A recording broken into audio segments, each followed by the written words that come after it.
Rakin city জামে মসজিদে আসরের 2টি জামাত অনুষ্ঠিত হবে।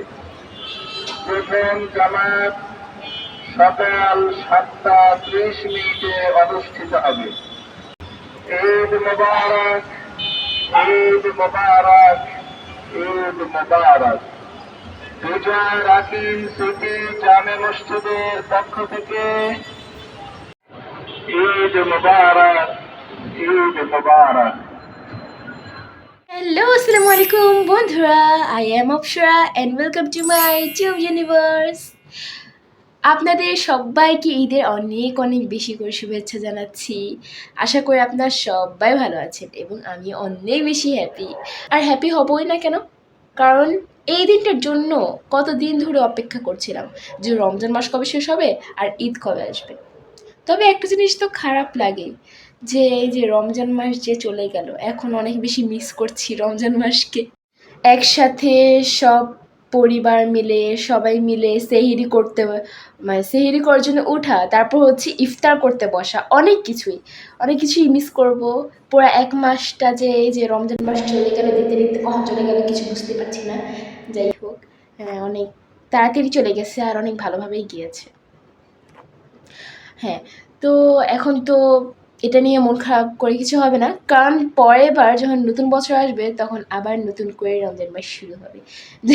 যাই হোক, বেশি বকবক না করে ভিডিওটি আজকের মতো স্টার্ট করা যাক। আর আমি ট্রাই করবো যেন আপনাদের সব কিছু দেখানোর।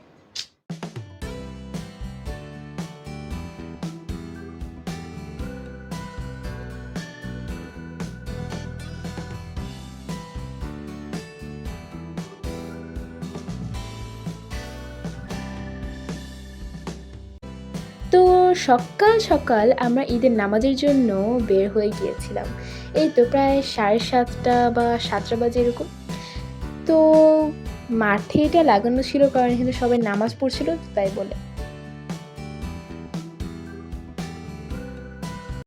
তো বাসায় যাওয়ার পর আমরা খাওয়া দাওয়া করলাম। তারপর আমরা অনেক বেশি ক্লান্তও হয়ে গিয়েছিলাম, তাই বলে একটু রেস্ট করে পরে আমরা সিদ্ধান্ত নিলাম যে আমরা ছাদের উপরে যাব। আর শেষে আমাদের সাথে যাওয়া হলো তা এক্সপ্লেন করার মতো।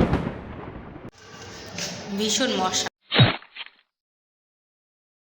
যতক্ষণ আমরা ছাদে ছিলাম, এতক্ষণ আমরা যে পার্টিগুলো করছি না, যে মজাগুলো করছি, এখন সেই মশাগুলো মজা করছে। মানে কিসের কোন জন্মের যে বদলে নিচ্ছে আমাদের কাছ থেকে বুঝছি না, রত চুষে খাচ্ছে আমাদের।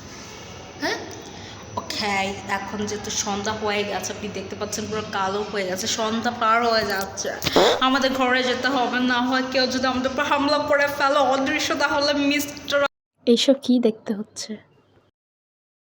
আবার ইন্ডিয়াকে ভালোবেসে ফেলবা, কারণ ছেলে পাচ্ছি না। থাক, সমস্যা নেই বোন, অজ্ঞান হইস না, আমি তোর জন্য ভালো একটা ছেলে দেখবো।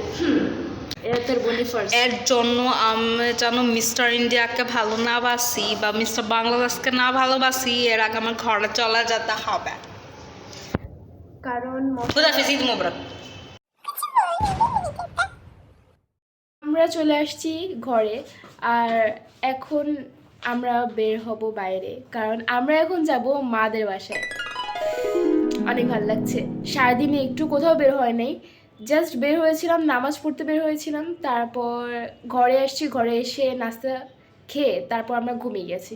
ঘুমিয়ে যে ঘরে আমরা থাকছি, আর বেরই হওয়া হয়নি আমাদের বাহিরে। তো এখন আমরা যাব মাদের বাসায়, আর ওখানে যে ইনশাল্লাহ আমি চেষ্টা করবো আপনাদেরকে সব কিছু দেখানোর।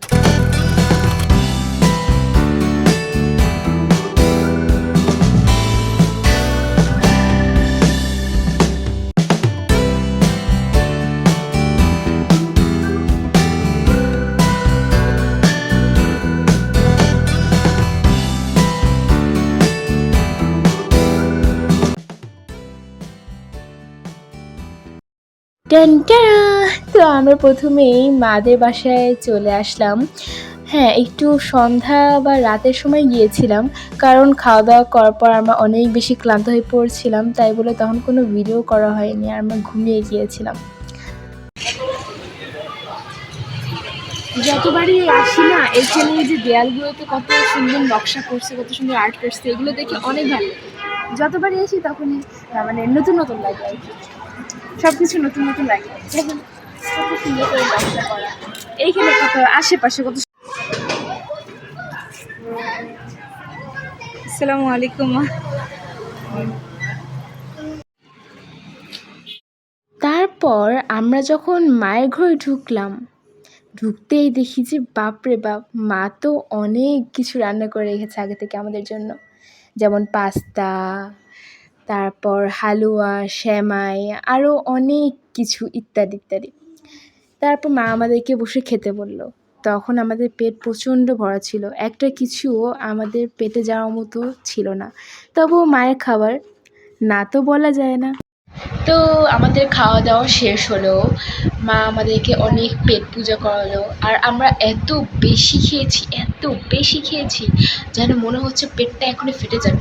আরে সকাল থেকে এত বেশি খেয়ে আসছি, এত বেশি, সেমাই, লাচ্ছি, লুচি, গরুর মাংস, এটা ওইটা, আবার মায়ের ঘরে এসে যে পোলাও, রোস্ট, গরুর মাংস, এসব খেয়ে অর্ধেক অবস্থা আমার খারাপ হয়ে গেছে। আমি আর কিছু খেতে পারবো না। আর এখন আমার মনে হচ্ছে কোনো খাবারের কথা বা খাবারের কোনো নাম শুনলেই আমি ওখানে বমি করে দিব। আমার এরকম অবস্থা, আমার শক্তি নেই কিছু খাওয়ার। তো আমরা ঘরে যেয়ে ইনশাল্লাহ দেখা করছি আপনাদের সাথে।